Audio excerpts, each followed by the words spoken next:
क्योंकि बिना फॉर्मूला आप करोगे कैसे। तो एक घड़ी की बात चल रही है, घड़ी है यानी हमने दो चीज़ पढ़ी, एक तो कालवर्धी और एक लंबाई में संकुचन। तो लंबाई की तो कोई बात हो ही नहीं रही। एक दिन में 1 मिनट सुस्त प्रतीत होने लगे, इसका मतलब समय के बारे में बात हो रही, तो कालवर्धी वाला लेंगे।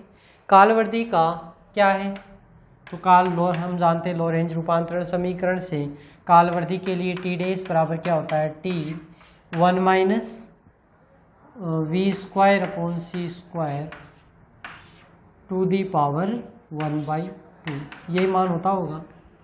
टी डेज बराबर T into 1 minus we square upon C square to the power 1/2, ठीक है।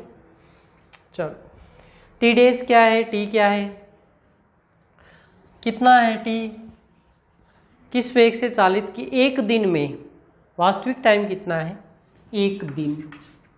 एक दिन और एक दिन में कितना होता है, यानी टी का मान कितना हो, एक दिन और एक दिन में कितने होते हैं, 24 घंटे, ठीक है। लेकिन 1 मिनट सुस्त प्रतीत होती है, कितने 24 घंटे में 1 मिनट, तो इसको भी मिनट में कन्वर्ट कर लें तो कितनी मिनट हो गई टोटल, 24 गुणा 60 मिनट,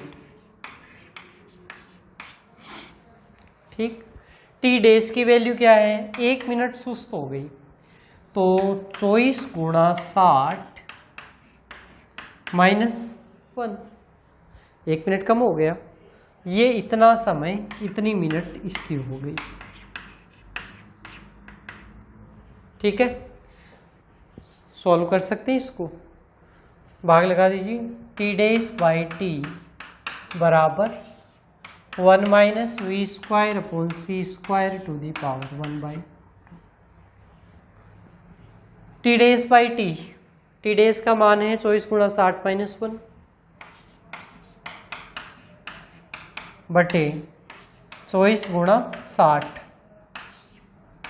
और इधर 1 minus we square upon C square to the power 1/2, ठीक है। इसको सॉल्व कर लो, देखो इसके फॉर्म में ले आऊँ, 24 गुणा 60, 24 गुणा 60, 1 माइनस 1 अपॉन 24 गुणा 60 बराबर 1 minus we square upon C square. अब टू दी पावर 1/2 चल रहा है, वर्क कर दीजिए दोनों तरफ, तो यहाँ तो 1/2 हट जाएगा और इधर क्या आ जाएगा, स्क्वायर, ठीक है। अब इसके अंदर 1/24 गुणा 60 मान क्या है, बहुत कम है, द्विपद प्रमेय से विस्तार कर दो और आगे वाली घातों को मान लो नगण्य, ठीक है, यानी 1 माइनस एन एक्स आ जाएगा, ये अगर एक्स हो तो, ठीक। तो इसको सॉल्व करें तो ये मान क्या आ जाएगा हमारे पास में, यहाँ से ये वाली जो स्टेप है इससे आगे क्या आ जाएगा, अगर मैं इसको द्विपद प्रमेय से विस्तार करता हूँ और आगे उच्च घात के पदों को नगण्य मानता हूँ, तो 1 माइनस 2 अपॉन 24 गुणा 60 इज इक्वल टू बराबर में क्या है, 1 minus we square upon C square, ठीक है।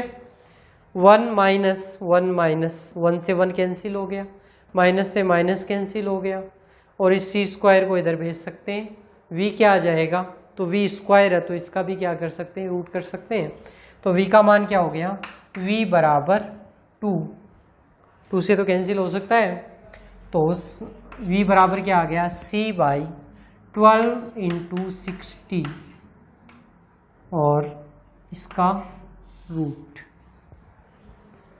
ठीक है। C और C का मान, प्रकाश का वेग कितना है, 3 गुणा 10 की घात 8, 12 इंटू 60, आप सॉल्व कर सकते हैं इसको, अगर आप सॉल्व करेंगे इसको तो ये कितना मान आ जाएगा, तो ये मान रहता है आपका 0.037 C। अगर C के रूप में फॉर्म में लिखें तो 0.037 C है, वो मान अपने को इसमें मिलता है।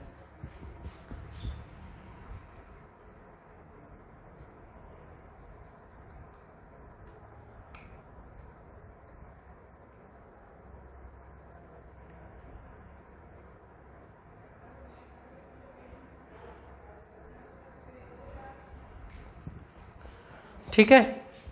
तो 0.037C ये अपने पास में इसका एग्जैक्ट मान आ गया।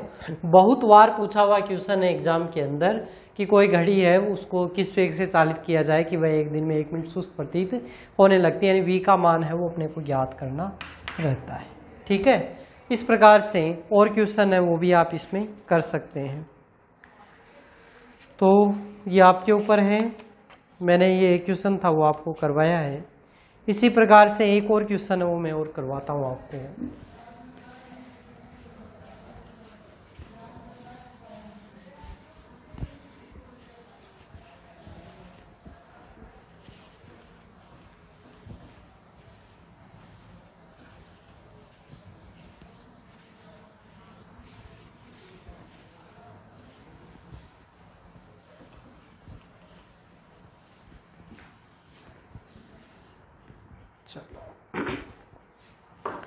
क्वेश्चन क्या है, कोई निर्देश तंत्र है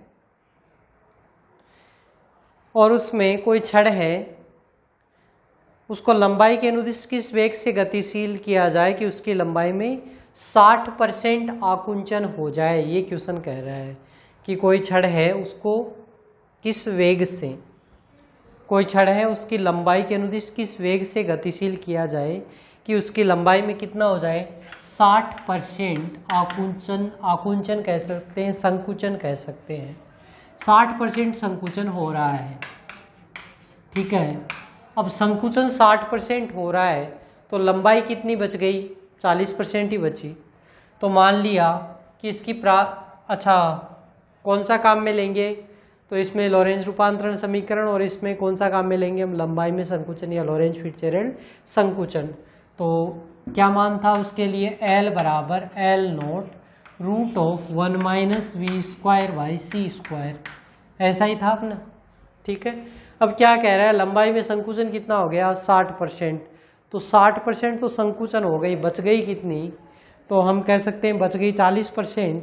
यानी मान लीजिए, माना कि जो वास्तविक लंबाई है या उपयुक्त लंबाई है छड़ की, उपयुक्त लंबाई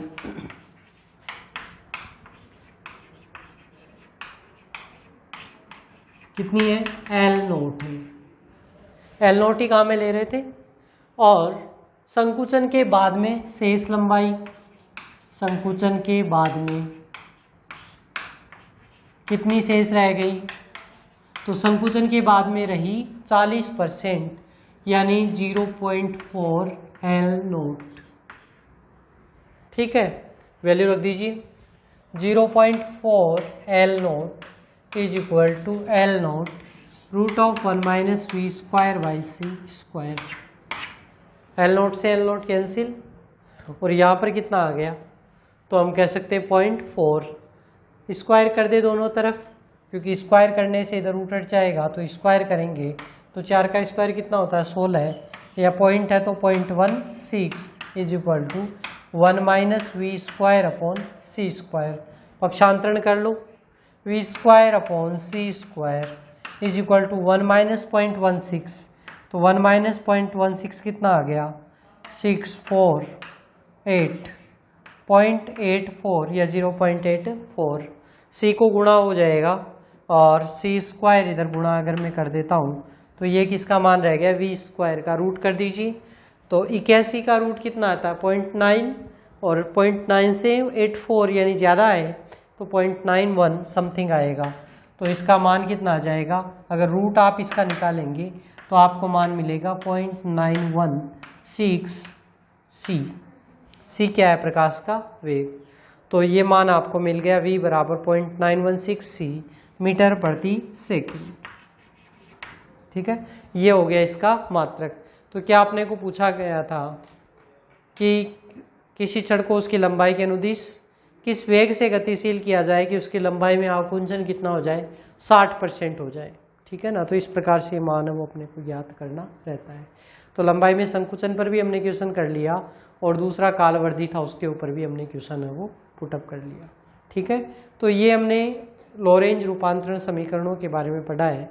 तो ये अपने 2 चैप्टर है वो पूर्ण रूप से कंप्लीट हो गए हैं। पहला जो चैप्टर था उसमें हमने किसके बारे में पढ़ा है,